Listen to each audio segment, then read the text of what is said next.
Mes chers collègues, ma question s'adresse à Monsieur le ministre de l'Économie et des Finances. Monsieur le ministre, dans le rapport de force qui s'est installé avec l'administration Trump, nos producteurs viticoles, une fois de plus, se retrouvent en première ligne. Et la menace américaine d'une hausse massive des droits de douane suffit déjà en tant que telle à fragiliser nos filières, à geler les investissements, à pénaliser nos territoires. Dans ce nouveau monde tel qu'il se dessine, pourtant, la faiblesse n'apaise rien, elle appelle au contraire l'escalade. Les Européens tergiversent, discutent, temporisent. Néanmoins, hier, le Parlement européen a décidé de suspendre le processus de ratification de l'accord commercial avec les États-Unis. Cette première étape doit être amplifiée par l'action des États membres. L'instrument anti-coercition permet de riposter quand un pays nous menace. Dès lors, la France a une responsabilité. Entraînera-t-elle l'Europe hors de l'hésitation stratégique et vers une posture claire, lisible, dissuasive? Je vous remercie. Pour vous répondre, la parole est au ministre de l'Économie, des Finances et de la Souveraineté, Monsieur Roland Lescure. Merci, Monsieur le Président, Mesdames, Messieurs les sénateurs. Monsieur le sénateur Ronan Le Gleut, on est sans doute au bord du basculement de l'ordre international, géopolitique, mais aussi économique, tel qu'on l'a connu depuis 80 ans. Des institutions importantes comme l'ONU, l'OTAN, ça a été dit, mais aussi le Fonds monétaire international, le G7, sont des institutions précieuses que nous devons préserver. Et face à ça, on a effectivement aujourd'hui un chef d'État d'un ami de 250 ans qui menace d'utiliser une arme économique, les tarifs. On n'est jamais trop pour les tarifs commerciaux, mais là c'est en plus au service d'une cause géopolitique, d'une attaque géopolitique, qui est en plus destinée à un de nos alliés. Et donc nous devons réagir de manière ferme, vous l'avez dit, en européen et même au-delà.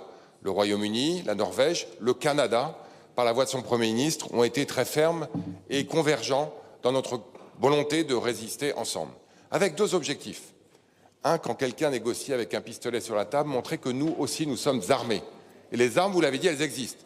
Pas seulement l'instrument anticoercitif, qui en est une, assez puissant, mais d'autres. Le gel de l'accord commercial, vous l'avez dit, ça a été voté par le Parlement européen. Des tarifs que pourrait imposer l'Union européenne aux États-Unis également. Ils avaient été mis en place de manière provisoire au juillet et suspendus pendant 6 mois et pourraient être remis en place dès le mois de février. Mais une fois qu'on a posé ça sur la table, nous devons rester engagés. Vous l'avez dit, une fois qu'on est ferme, une fois qu'on a affirmé avec force sa position, l'objectif, ça doit être aussi la désescalade. Qui, si j'en crois l'intervention longue du président Trump actuellement, n'est pas encore à l'ordre du jour à Davos. Mais il faut continuer. Moi, j'ai engagé un dialogue avec mes partenaires du G7 au niveau du ministre des Finances. J'espère pouvoir monter une réunion des ministres des Finances dès la semaine prochaine. Vous le savez, le président de la République a appelé lui aussi à une réunion du G7. Nous devons rester engagés dans un dialogue franc, sincère et parfois difficile avec les États-Unis. Et malheureusement, si l'escalade doit avoir lieu, elle aura lieu. Mais en attendant, faisons tout en sorte pour que, j'allais dire, la pression retombe et qu'on montre avec force que l'intégrité territoriale de l'Europe, elle ne se négocie pas. Monsieur Le Gleut. Monsieur le ministre, la situation que nous évoquons n'est pas conjoncturelle, elle est structurelle. Elle dit quelque chose de profond sur l'évolution des relations internationales et sur la place que l'Europe accepte ou non d'y occuper. La menace brandie par Donald Trump montre une chose simple. Dans le monde actuel, la pression est déjà une action. Face à cela, l'attentisme n'est pas de la sagesse. C'est un message envoyé à ceux qui testent notre résistance. L'Europe ne peut pas être forte dans ses discours et fragile dans ses réponses. On ne dissuade pas avec des intentions, mais avec de la crédibilité. Et défendre nos producteurs, ce n'est pas leur demander de tenir sous la menace, c'est refuser que la menace devienne une méthode. Merci.